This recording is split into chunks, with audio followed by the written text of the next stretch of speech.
so happy we alive. Slowing down at all, or No, I don't think so. would you say he's busier now than he was when he was president? Yeah, he's really mad. And Mrs. Carter too was just absolutely amazing. She came to a meeting one day and she said that she had hurt her back, I think. Oh yes, I remember. President Carter came to a meeting and Mrs. Carter was supposed to come and she'd hurt her back so she couldn't come.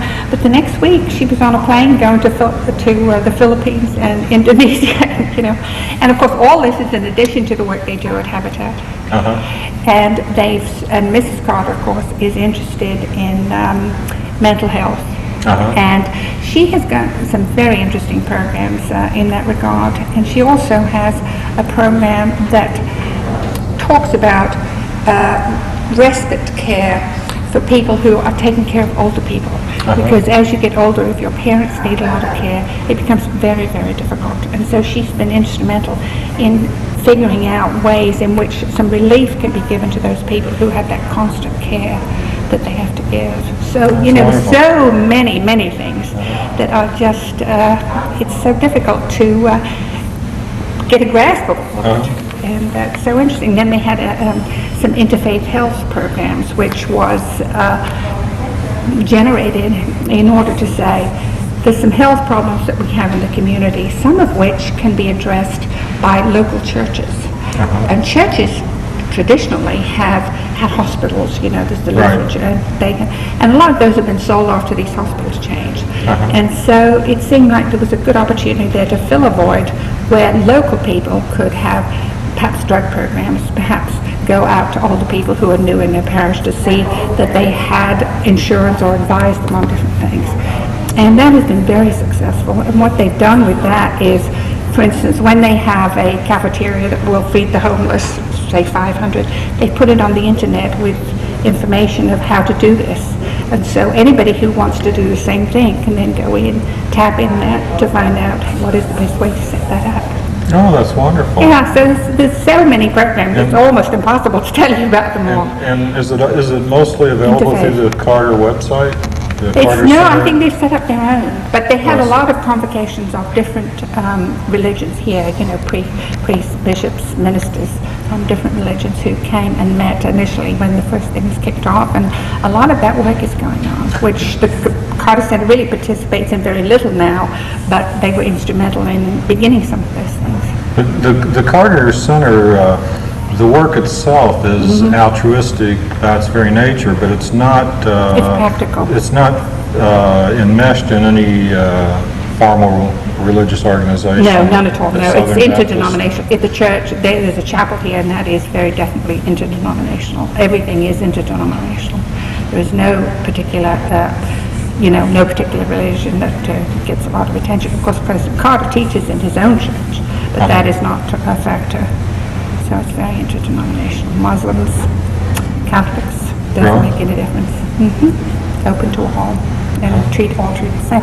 It's really amazing, and I think a splendid thing really about it is that it's altruistic in concept, but eminently practical in what it does. For example, there's a program called Not Even One. And this has to do with trying to prevent crimes against children. And what they did was, for instance, one child was killed in Atlanta on the way home from school. And what they said is, well, we're not investigating. We don't want to find out who did it. We don't want to do any of that. But what we want to look at is, what is the incident that caused this, and what are the surrounding things that could be improved? And one of the things, strangely enough, was that the grass around there was so high that nobody could see what was going on. And so they had the local, I think it was one of the civic organizations, and I can't remember which one, Civitan or one of those, come here and come in and cut the grass. I mean, it was that simple, you know. And then they had someone else who would set up a patrol. So the things, and then they had a lighting company who would install more light. So although they're altruistic in nature, they are eminently practical in concept. And if that only saved one child, it was worth the effort. Well, of course. And most of it is volunteers. I mean, I'm a volunteer. There are lots and lots of volunteers here in the center. How many people work at the center? I can't tell you because I don't know, but it's a very small number. It is absolutely amazing to me. I mean, I worked in a large corporation, and it is amazing to me the size of the staff for what they do. I mean, considering what they do, you'd think they'd have, you know, hundreds and hundreds of people, you know, even thousands administrators, but there aren't. There are very, very few people. Very few people, and it's mostly the idea is to get the program started, and then other people, volunteers and so forth, will take over, and the program will roll, just as it has with Habitat. I mean, if you had to administer a program like Habitat across the U.S., and you were the person who was doing all that to make it happen, it would be impossible. But that's not the way it works. The way it works is local people want to do it, and they apply for how do I do it, and you give them the information, and it's the local people who are doing it. So that's really, I think, the concept. Have I talked too much? No, not at all. I don't know of anywhere where Habitat isn't active, but is it active internationally also? Yes. I'm just curious. In fact, the Carters have been to a couple of times. They've gone, you know, they go once a year to a Habitat project, and I think they went to one in Russia at one time. But it is, yes, there are habitats used in various countries. It's not limited. Wonderful. All right, well, thank you. Well, let's take a look at a little bit more here.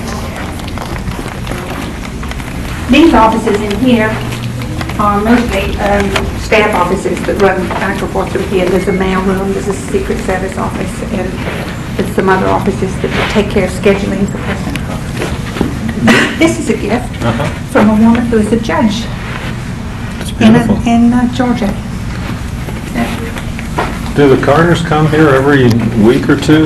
Well, they come here whenever they're in town, and they stay here because they have an apartment here that we can't go in, but we can probably go into their offices. Now, President Carter made this. Oh, really? And it has kind of an interesting story. That's right. This man that he'd never met came down to Plains and left it for him and said he knew that President Carter could make something out of it, and so he did. It's beautiful. Very unusual. I don't know if we can get in here. No, I'm sorry, we can't. That's Mrs. Carter's office. That's why we can't get in there today. And that's also locked up. We might be able to get in here.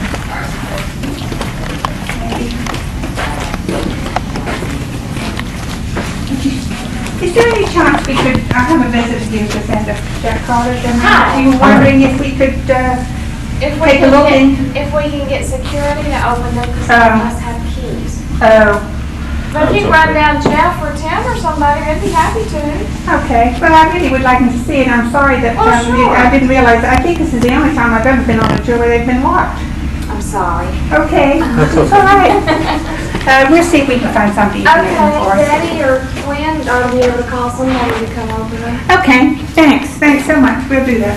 And we'll come back up here after they open.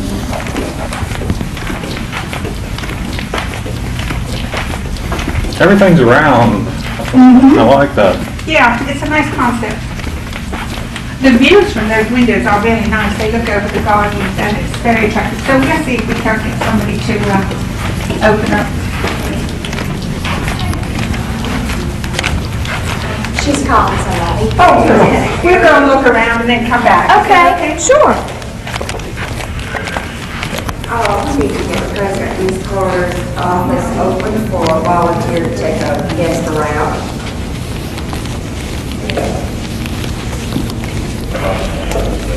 We're going to go down to the chapel.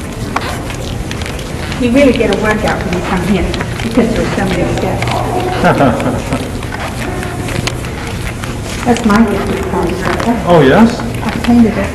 Oh, really? Let's take a look at it. It's beautiful. Thank you. I like it. Okay, let's go down here. Most of the things on these shelves are gifts to the Carters for some special thing that they've done. Even the books are mostly signed by the authors. I think this is